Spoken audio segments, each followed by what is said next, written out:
Uh, Okay. Good evening, everybody. My name is Hunter Ohanian. I'm the director of the Stonewall National Museum and Archives here in Fort Lauderdale, Florida. And it's great to see all of you here. Happy to have all of you part of it. I'm so excited to have Steven Dansky as our guest this evening. Hello, Steven. How are you? Hi, Hunter. I'm fine. Thank you. Thank you for setting this up. It really is a privilege. Steven, tell everybody where we're finding you this evening. So I'm in Las Vegas, Nevada, on the 15th floor of a condominium.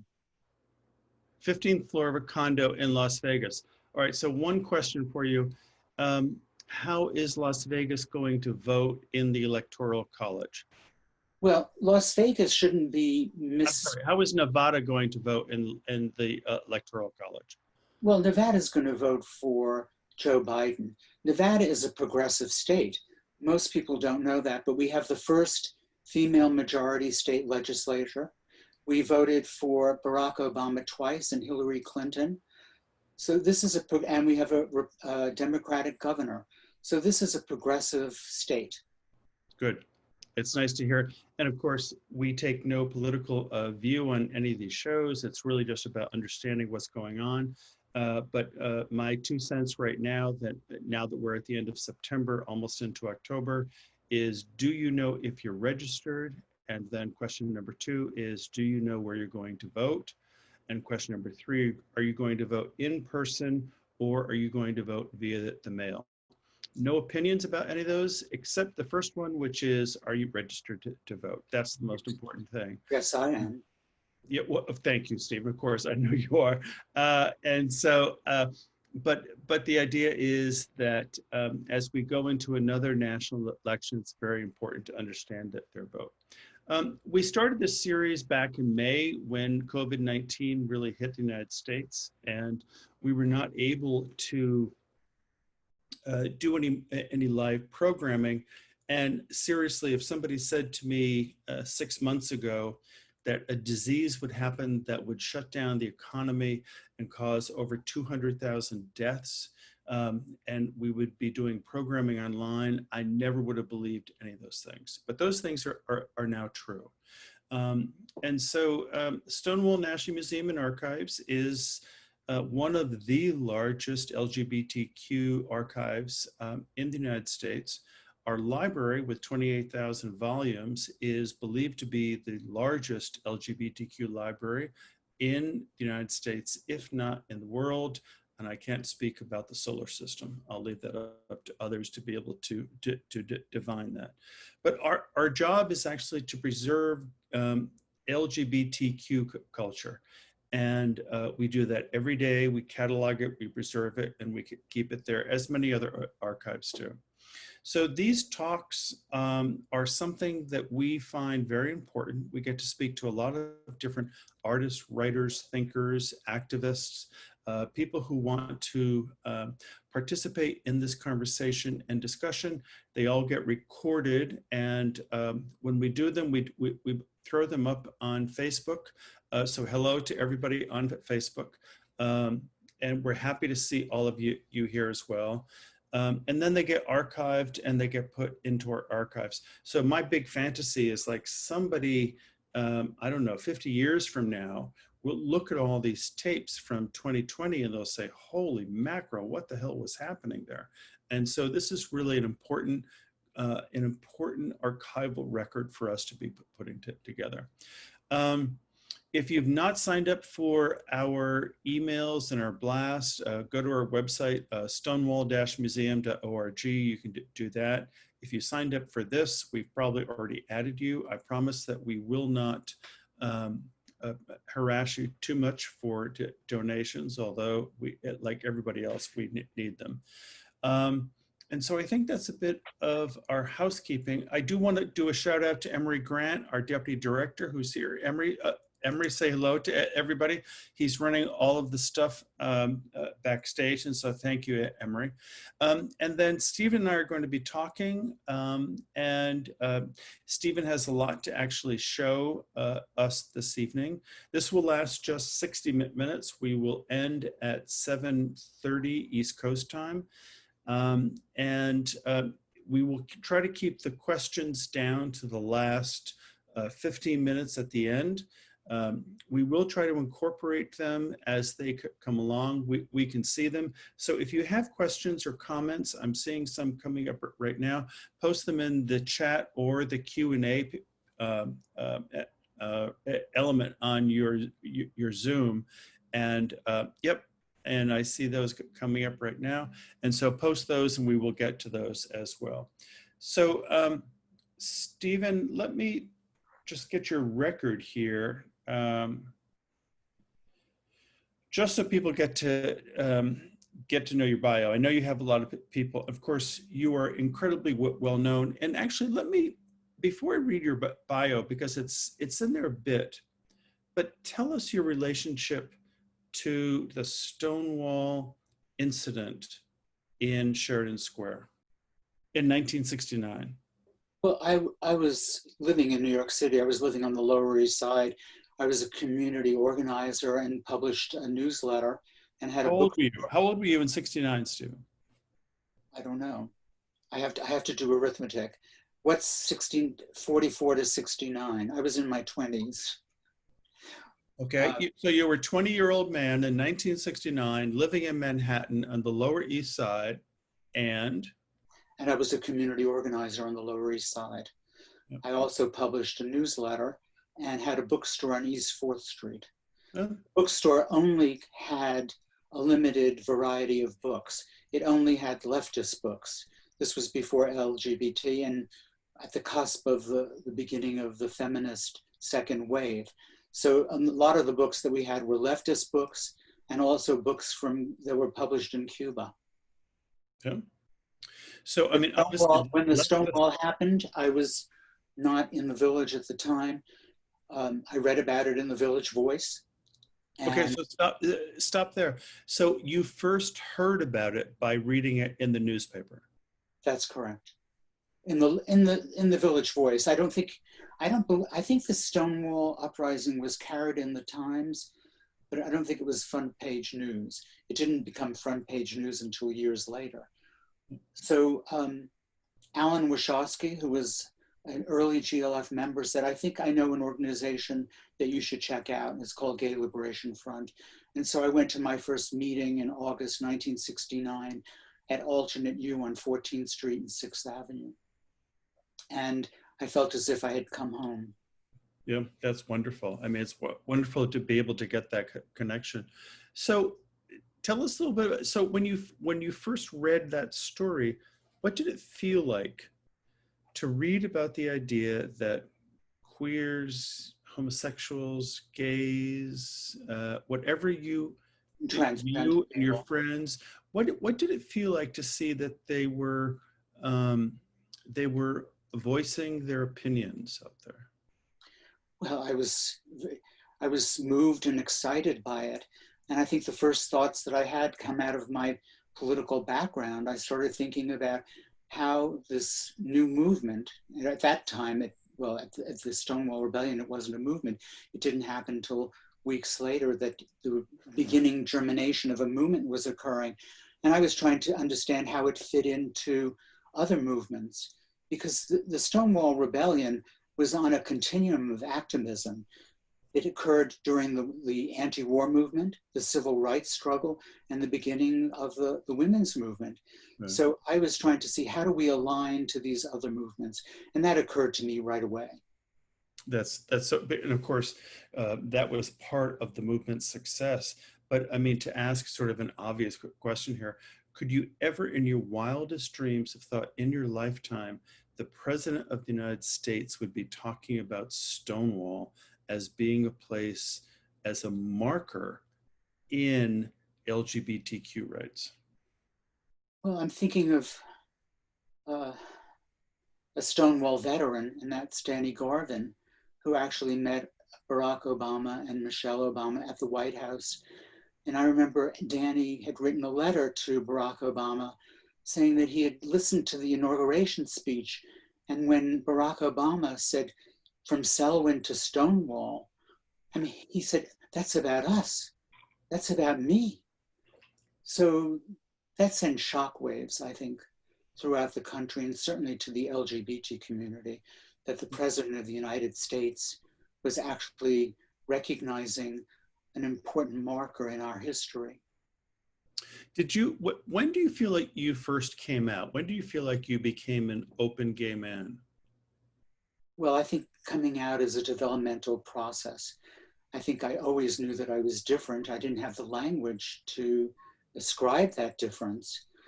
So I think I was always a sissy, but I wasn't a gay activist, but I was a sissy in grammar school. I was beaten up and taunted. So I always knew what that difference was, but I didn't know what it meant.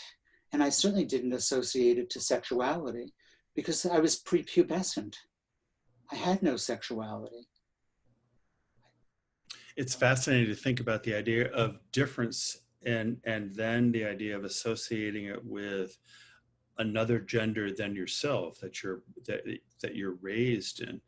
And so it's so fascinating. Well, yeah, sorry. Let me finish, just be sure everybody is aware. I know many people are, but let me go back down to what we're going to be doing this evening with you. Your career actually lasts 50 years as an activist, a writer, a documentarian for more than 50 years. And of course, you've had the bona fides to allow that to happen. Pre-Stonewall, you were involved in civil rights and anti-war movements. And of course, as you pointed that out, that was mostly, or you were living in the Lower East Side at the time, which was a perfect place for that kind of conversation to be happening, and then spreading that around Manhattan. And then during the early HIV/AIDS pandemic, you wrote 2 books, How Dare Everything, Tales of HIV-Related Psychotherapy. In 1994. Now Dare Everything. I'm sorry, How Dare Everything, yes. Now Dare Everything. And then Nobody's Children, Orphans of the LGBTQ Epidemic in 1997.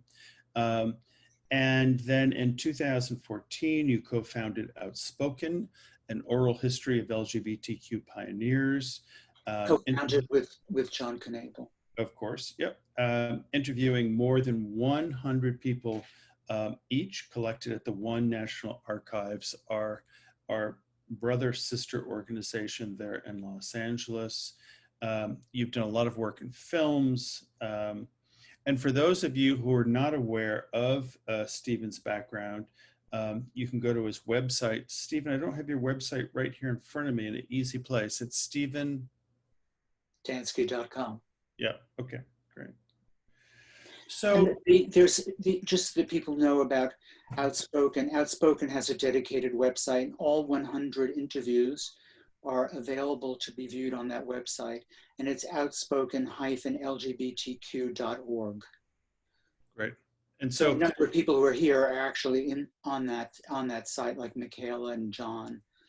And of course, for anybody, if you just put Steven's name into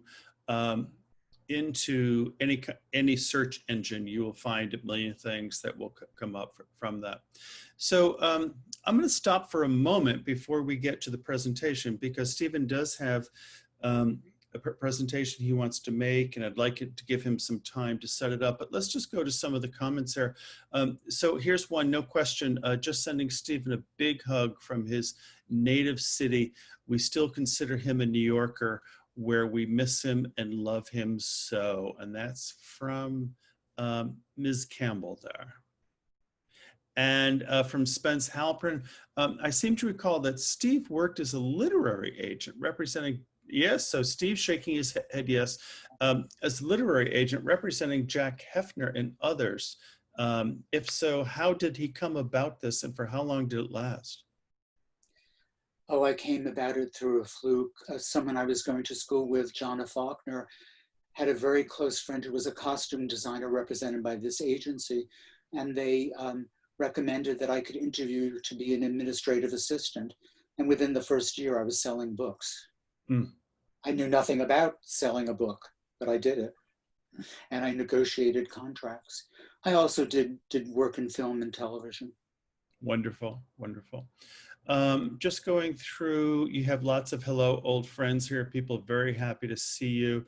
And I'm just trying to see if there's any other questions. And just remind everybody, just keep on posting your questions up in the chat or the Q&A, and we will get to them as we go through. I want everybody to be able to be heard during this. So private message, okay, blah, blah, blah. Okay, great. All right, so Steven, let's talk about what you want to share this evening. Why don't you set it up for the audience? Okay, so since March, actually, I started in March 2020 to begin to do photographs in an area of Las Vegas called 18B. It's the Arts District. And 18B started responding to the closure of all non-essential businesses by having those businesses boarded up with plywood, and then local artists came and did murals on those plywood.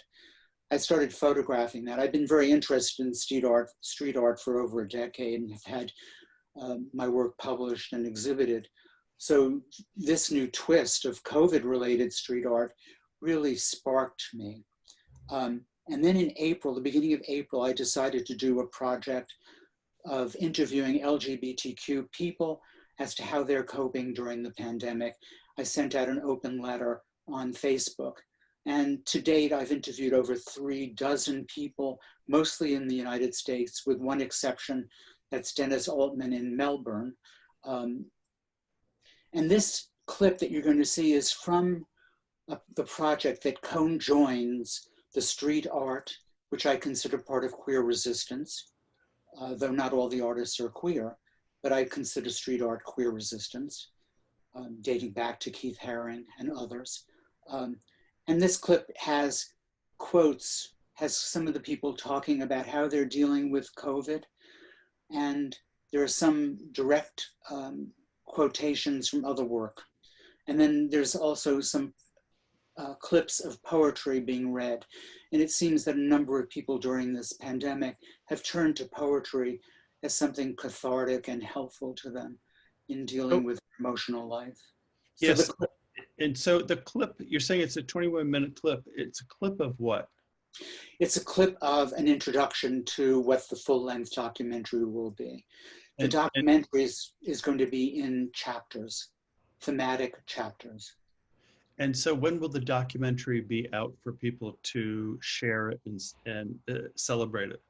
Well, as soon as I finish this conversation with you, I'm going to get back to work. That's very good. All right, Steven, if you're ready to share your screen, let's go to the clip.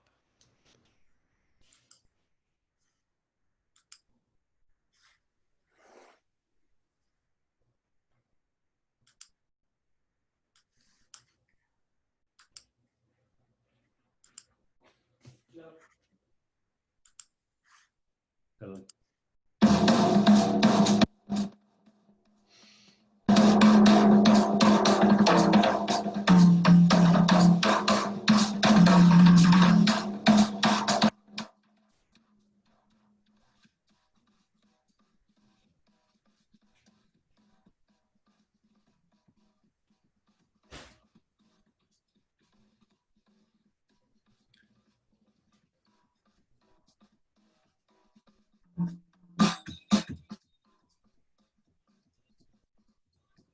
Steven, I don't know what's happening, but I see the image, but I don't hear anything right now. In March 2020, when the global COVID-19 pandemic forced closing all non-essential businesses, artists painted the plywood boarded up storefronts. Can you hear it? Yep. Okay. From New York to London, and in Kinshasa, Democratic Republic of Congo, artists illustrated traditional symbols wearing medical masks. And in Las Vegas, Nevada, local artists painted murals throughout the streets and in the back alleys of the Arts District, known as 18B.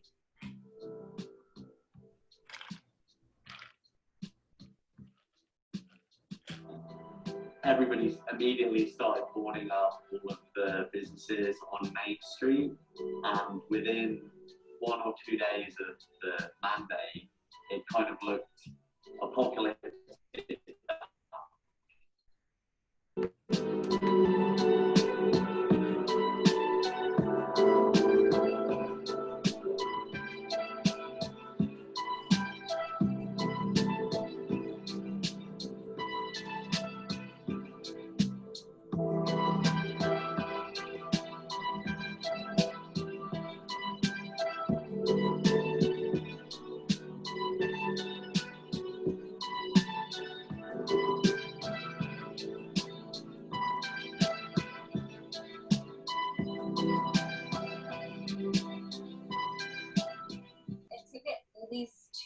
Just a few days before it got taken down, and actually it got vandalized briefly. But it was okay, you know, my response to they didn't damage the hands or anything like that, and my response to it was, you know, that's what it is when you paint on the street. These paintings, with frequent coronavirus-related indications, are an archaeological survey of this period.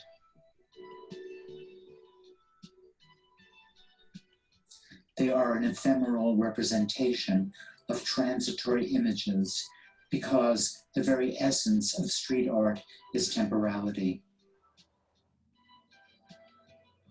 These paintings are mutable, in perpetual transition, eradicated, overwritten, painted over, and tagged.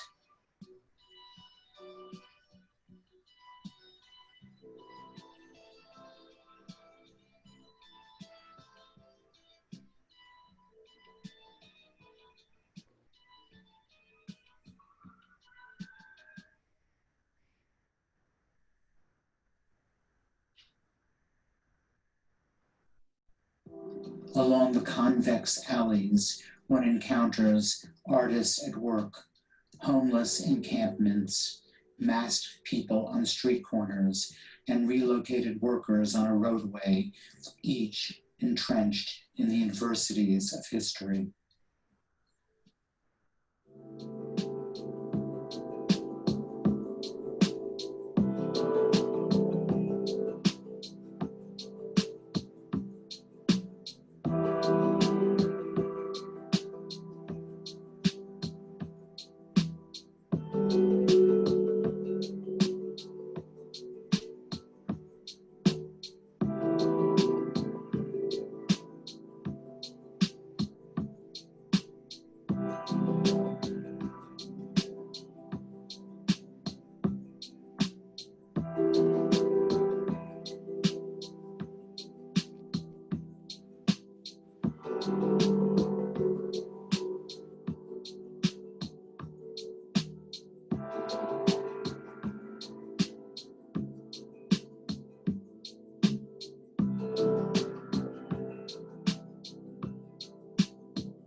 From March 2020, when the coronavirus global pandemic was declared, interviews with people began in locations throughout the US and in other countries, focusing on the specificity of the LGBT experience. Here is a collection of interviews and readings organized into thematic chapters with personal political perspectives. Juxtaposed against the interviews are coronavirus reference murals. This practice of street art has its roots in queer resistance, most notably through the work of Keith Haring. The quintessence of street art derives from the documentarian impulse to record reality and the potentiality to inspire social change.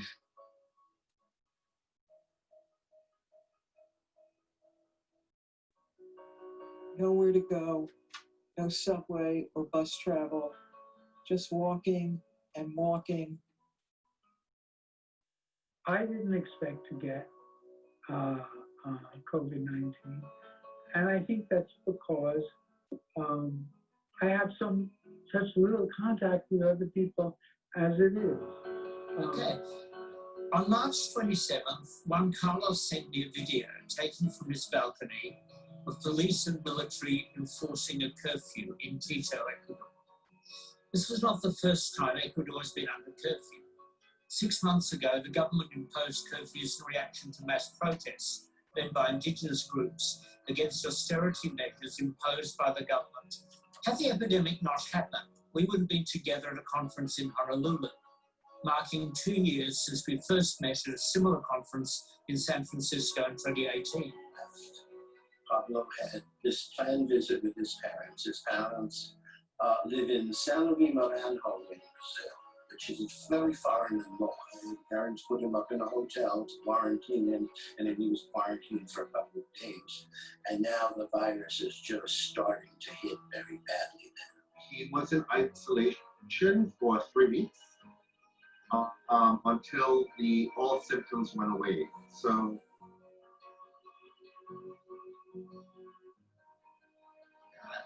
I was surprised that the last 10 times I went out to do grocery shopping, I had some kind of incidents like half the time.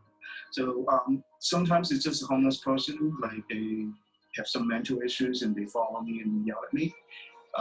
Or it could be just it could be very subtle, but it's very obvious. Like when I was waiting in line to get in, there were people who kept looking at you and just step away.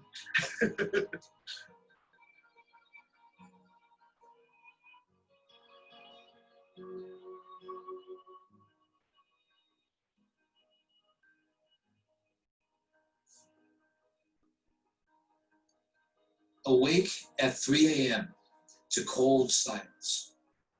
No music to disturb the night, to let the wolf know I am about. I'll sneak up on you and you won't even know it. At first it will seem so natural without even a clue of danger. When he appeared down below in the parking lot, I burst into fierce sobs from some very deep place. Sobs that, once begun, continued for a long time.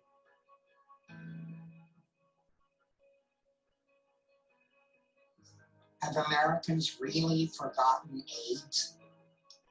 In this time of confronting a deadly virus, I find it strangely amusing that many Americans are so shocked that the US government has had such a woefully inadequate, too little, too late response. Resources could mobilize a lot quicker when straight people were at risk. Certainly we saw that during the AIDS epidemic. I lost more friends than they did in their entire lifetime in a short period of time.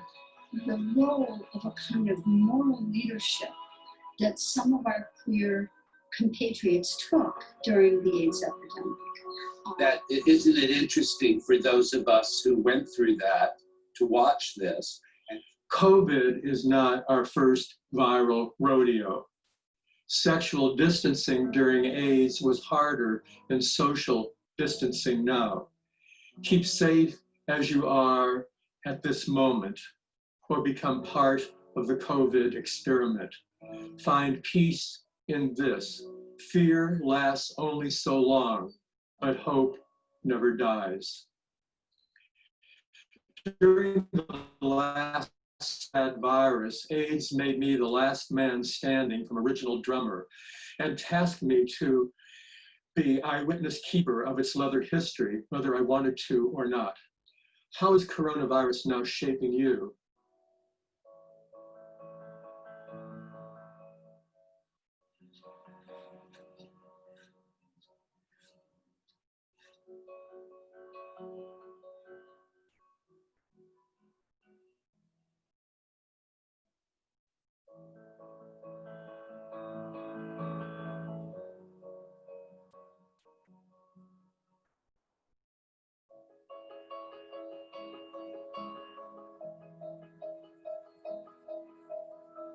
But it's about the air buzzing with spoiled language, singing of our ears, singing in our ears of perjury.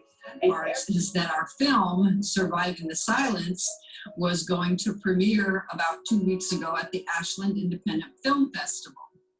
And as everybody knows, no film festivals are happening in person anywhere in the world right now and for the time being. So that was a big disappointment, huge disappointment.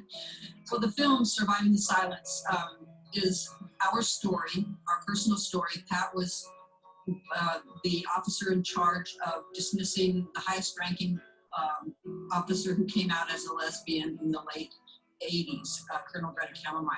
And it's the story of how that impacted the course of history with Don't Ask, Don't Tell, what Pat's role was, and then our personal life and how we've had to live in silence as she was in the military for all those years, high-ranking officer. My work life, if you will, that's gotten turned on its head, was looking at our strategy for launching Surviving the Silence, our film about the untold story of two women in love who helped change military policy. And you got to meet them, of course, when we were together. And, you know, the normal course of affairs is you go to film festivals, you meet and greet, you have conversations with folks, and you gain attention for your film and look to distribution. Well, in this case, that all completely got changed within a matter of days as well. So we did our virtual premiere, world premiere launch a few days ago for the Ashland Independent Film Festival. That was on June 1st.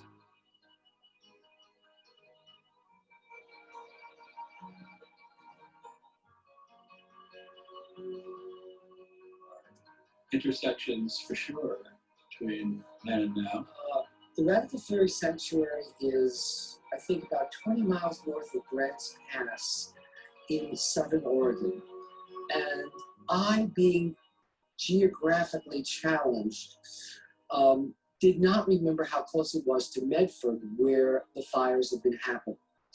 So, and the other thing is, while I know at this moment it's not endangered, but I don't know if there will be these other freak lightning fires that happen. That's what started most of these fires, is this freak lightning.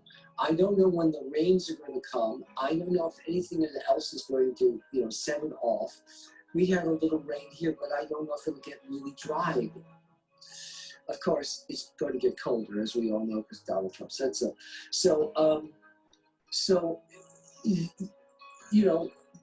right now, the fires are not near there. Our big problem is smoke. And we're all going around wearing masks outdoors. Every window is closed, even if it turns 70 degrees here, because the air is bad.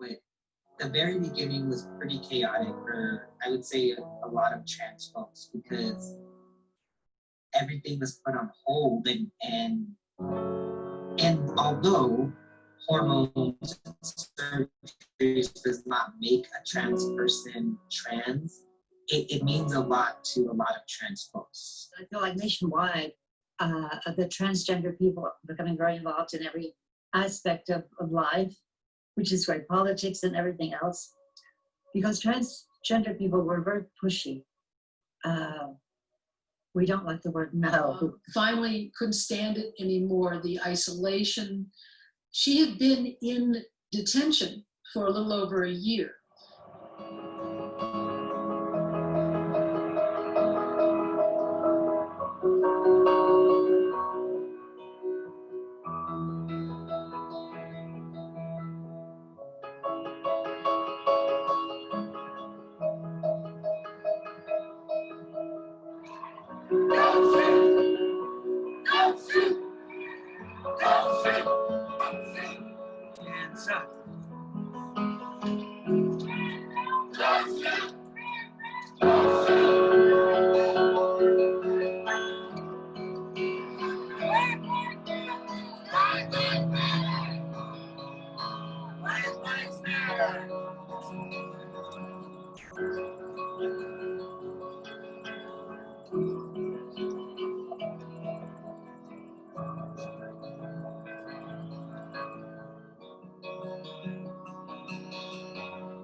I'm spending a lot of time farming. We have a little farm in back of our house, and it's actually a very small farm, but a very large backyard farm. And so I've been spending a lot of time back there because I think this is not going to be over for a really long time, and it might be hard to get food. And I figure it's a good idea for us to be some of the people that making food happen. There'll be enough for us and a lot of other people in the neighborhoods. Lots and lots of kale, because we eat lots of kale. Collards, turnips, beets, broccoli, mustard greens, zucchini, basil, 5 different varieties of tomatoes, apple, pear, plum, crabapple, fig, a lot of hardy kiwi.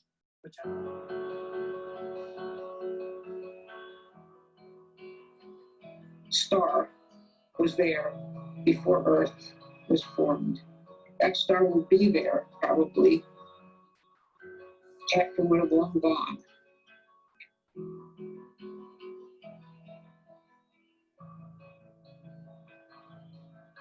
Attend me.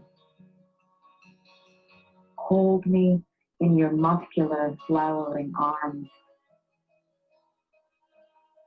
Protect me from throwing any part of myself away.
So Steven,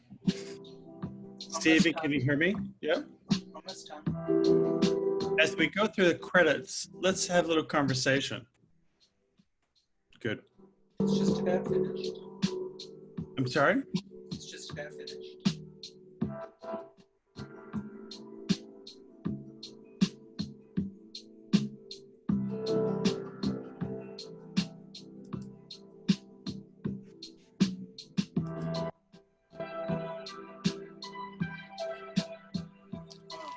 just let us know when you're ready for us to have a conversation again. Sure. I'm ready. Okay, great. Sorry, your volume's a little down. Let me. So, Steven, the film that we just saw, you made this probably in the last 6 months or 5 months? Yes. So some of the images I started making in March, and then the last revision was a few hours ago. And so what did you want us to get out of this film? Well, this is a prologue. So what a prologue does is an introduction to the film. And what it should do is generate your interest to want to know more from the people that were reading their poetry. What are the poems like, and can we hear a full reading? What is it like to be isolated in your home when you're already homebound? So we have Bruce Gottfried, who has advanced MS, who is homebound already and contracted COVID, was completely shocked that he had contracted it. So I want people to see the difference in the experience, not to diminish the experience of the larger population, but there's a particularity, a specificity of the LGBT experience. Sometimes you know it directly, sometimes it's in the subtext. So when Harlem Gunnis talks about quarantine, he is in a family with a husband and 2 young children. And that's a whole different way of our being together as families that didn't exist, several decades ago. So I think what I want people to see is the specialness of our own experience. So there was one quote that I wrote down here about social distancing versus sexual distancing. Can you talk about that a little bit? I'm 76, I don't have a sex life. Well, I'm asking you about your sex life. I'm asking you about the concept of social distancing versus sexual distancing. Well, I think the AIDS epidemic, which comes up in one of the chapters, taught us that we could still be intimate with each other, but follow precautions. So I think there's a new challenge in terms of how we're going to see each other sexually in the midst of a pandemic. It's something that hasn't evolved yet. The reason it evolved in the 1980s is that we were at tremendous risk. And as Joan Lipkin mentions, there were queer activists who found a moral path to being sexual once again. So I don't know did that answer your question? Sure. I don't think we know how we're going to evolve sexually in the midst of coronavirus. I don't think we know yet. Well, of course. And it may be good or bad, but I'm just curious how you used it in your film. And so let me go through a few of these other questions here. Read, watch. So let's go to the Q&A. So I see, how did you come to have a keen sense and awareness of the injustices so many different people experience so early in your life? Oh, I think it probably comes out of my heterosexual family's background, that they were so disadvantaged in terms of economics, disadvantaged in terms of education and mental health. And I think that probably promoted my sense of wanting to see change. And there's a part of me that doesn't really know what sparked my initial involvement politically. I mean, when I was 9 years old, I had made a poster promoting the candidacy of Adlai Stevenson. And I took this poster. So stop. So why was Adlai Stevenson important to you? I don't think I mean, he was a Democrat. but I don't think I can recall why I preferred him over Dwight Eisenhower. The thing I remember was that he was discredited as being an egghead. It was sort of a slanderous term used towards someone I guess we call now elitist. But he was someone who had an education and spoke in complete sentences. I think I was more propelled into mainstream politics before I became radicalized, when I supported the presidency of John F. Kennedy in the Bronx and actually met JFK. This broken tooth is because of John F. Kennedy. I had met him and I came home to see my mother. I was so excited. I ran up the stoop and fell and cracked my tooth. How old were you then? I was 16. Oh, wow. When I went to college, I joined SDS. I was around 16, 17. So do you feel like you were a socialist first or a gay activist first? Well, there was no such thing as a gay activist when I got involved politically. So I don't know that I thought of myself as a socialist. I think, was I a Maoist? A socialist? I wasn't a Trotsky. I was a Stalinist. No, I wasn't a Stalinist. I'm not, I think I was, before I knew what was happening in Cuba, I was very supportive of Fidel. Yeah. And very excited by the revolution in Cuba. And in 1959, when Fidel came to New York City, I was a kid. And it was an exciting event. He had a ticker tape parade in New York City, and he was staying at the Hotel Teresa in Harlem. It was quite an event. So I think maybe I was a Fidelista, but that was short-lived until I found out what was happening in Cuba in terms of the oppression of gays and lesbians in Cuba. But so, sorry, my question's really about how you navigated the distance or the closeness between political theory and LGBTQ theory. Well, the first thing I did in the first few months of being a member of Gay Liberation Front was I joined a group called the Radical Study Group. And in the Radical Study Group, we were trying to formulate a radical politics of being LGBT. In the beginning of the movement, there was no real understanding of it, of where this politics would take us in terms of definitions of gender and sexual orientation, in terms of culture. That all evolved, and it wasn't immediate. What we knew immediately was injustice. So we knew that arresting us, entrapping us, beating us up, killing us, we knew that that wasn't right, but we didn't have a formulation of a radical ideology. That was to come. And so if the radical formulation wasn't there, what was there to spur you on to the next event? Well, we had a belief in social justice. That spurred us on. And there were tracks from other movements that were incredibly inspiring to us. I think the most inspiring thing post-Stonewall to me was reading feminist work. So when I first read Robin Morgan's anthology, Sisterhood is Powerful, the top of my head blew away. So when tell me more, sexual politics about that. So what was in that work that made your head blow away? An understanding of what really creates oppression. I mean, prior to, I think, feminism, most people believed oppression was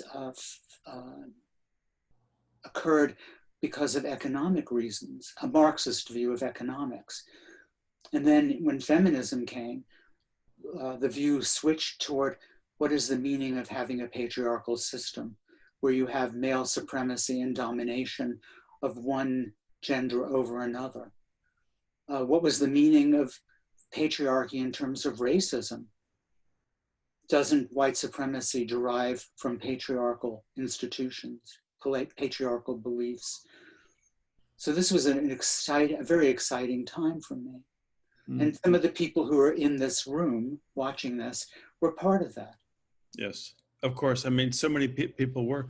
So now we're at a moment where we see the two candidates for president of the United States, they're actually using the terms white supremacy in their debate. Last night, the president of the United States was taken to task by a moderator who might have been favorable to him to say, what's your position on white supremacy? Did you ever think this day would come? I think so. I think I always had the belief, as Martin Luther King had said in that famous quote about the arc leaning towards social justice. That's not the exact quote, but it's a paraphrase. So I always expected it to happen. Did I expect to happen in a presidential debate? Well, was that a presidential? I'm not sure I watched a presidential debate, and I watched 90 minutes of it. And well, both candidates didn't address. Debate is meaningless. These are sort of convenient terms. The point is, it was a conversation between two candidates. The idea is to illuminate their differences. And so debate, non-debate, anything else, we saw an opportunity to see the difference. Right. And it's a very clear and stark difference. You know, I am a native New Yorker. New Yorker is in my DNA. New York is there as much as my activism. It's part of my DNA. I sleep in Las Vegas, but I live in New York. And having lived in New York, I experienced over 3 decades of Donald Trump when I was living in New York. And it was horrific because one of the most racist things that occurred was a full-page ad that he paid for out of someone's pocket, placed in the New York Times, calling for the execution of the Central Park Five. So, and also the racist history of his family business trying to prevent African Americans from renting in their condominiums, in their apartment houses in Queens. So there's a long history for one of the candidates. But I always expected that race would be an issue. Race is how this country was founded.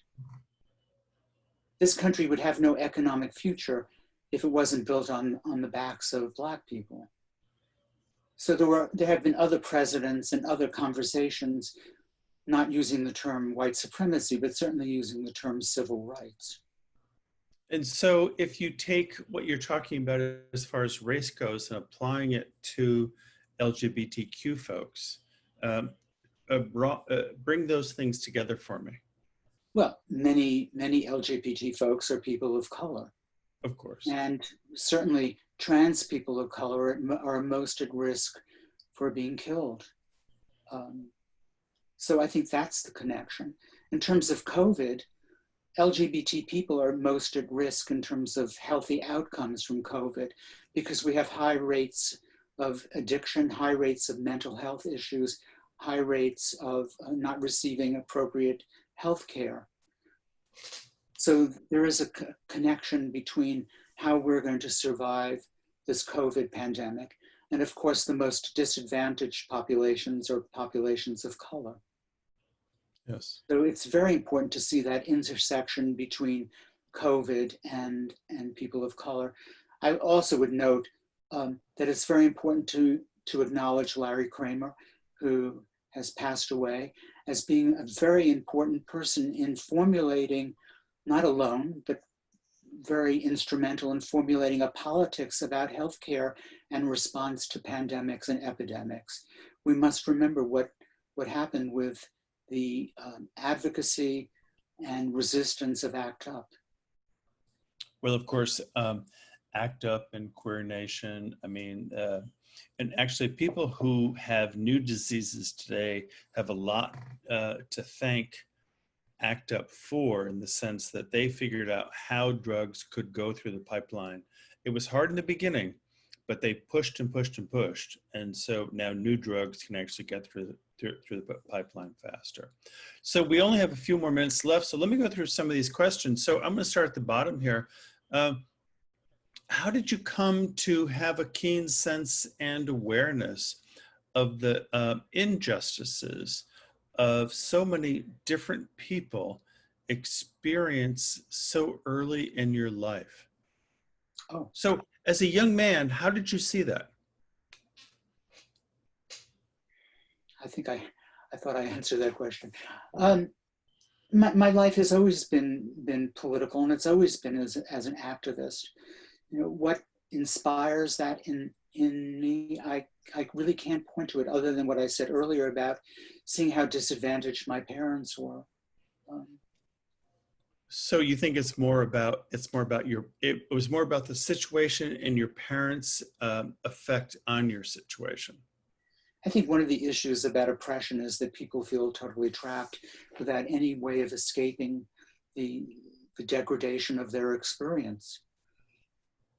And so we have here from Perry Brass. Hello, Perry. Nice to see you.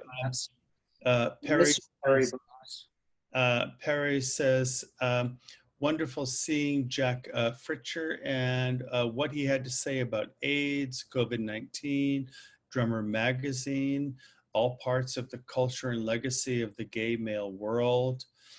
That makes me ask a question. So as a member of the gay male world, how are things feeling right now with the LGBTQIA queer world there out there? Even the word queer. I have people push back on me on the word when I use the word queer. So as this community has become more diverse, how does it feel?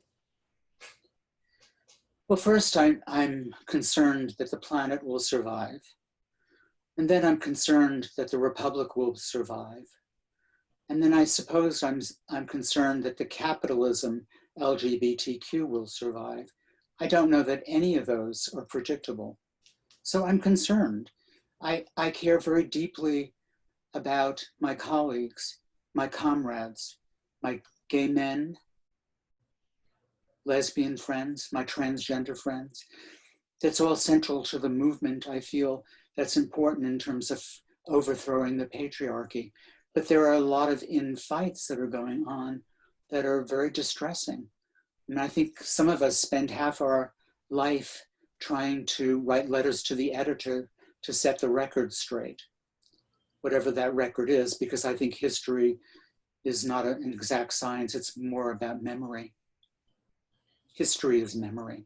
Yes, well, of course, history is only memory and what's ever been written down, and then we get to put all that together. And if we don't actually record it or preserve the papers, then those of us in later generations only get to deal with what we have with there. So just a big plug for Stonewall National Museum and Archives and other gay archives around the United States for you to send your papers there.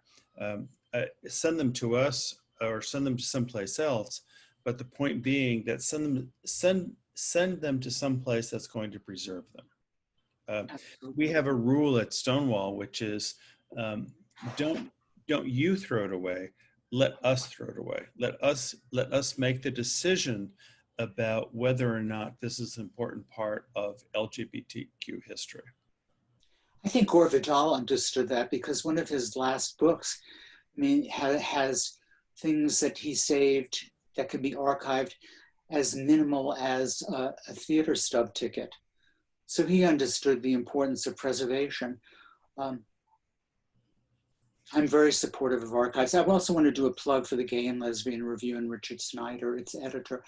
You know, Richard Snyder and the GLR have given me enormous opportunity for over 10 years to write about our culture. And I've been able to write articles that couldn't be published anywhere else. And I've been given the opportunity at that venue. So I wanted to thank Richard Snyder. Yeah, and of course, there's so many venues out there to do it. But of course, Richard does a great job. And so it's a great way of being able to present this stuff. So I want to say thank you to you, Steven. Thank you so much for being here. It's lovely to chat with you. I remember you came to Leslie Lohman when I was there. And tell me the name of the artist that we talked about when you were there. William Bond Walker. Yes, of course. And for those of you who have not been to Leslie Lohman in New York, it's the Leslie Lohman Museum. Well, it's the Leslie Lohman Museum now, but it used to be the Leslie Lohman Museum of Gay and Lesbian Art. They took those words out, which is actually kind of interesting that happened. but they're not quite open yet in New York, but they will be open soon. And if you're here in South Florida, please come visit us at the Stonewall National Museum and Archives. If you are not getting our emails, please sign up at Stonewall National Museum and Archives. Emery Grant, can you say hello here? He's probably here hiding. He's one who makes, Emery, thank you. Nice to see you. Yes.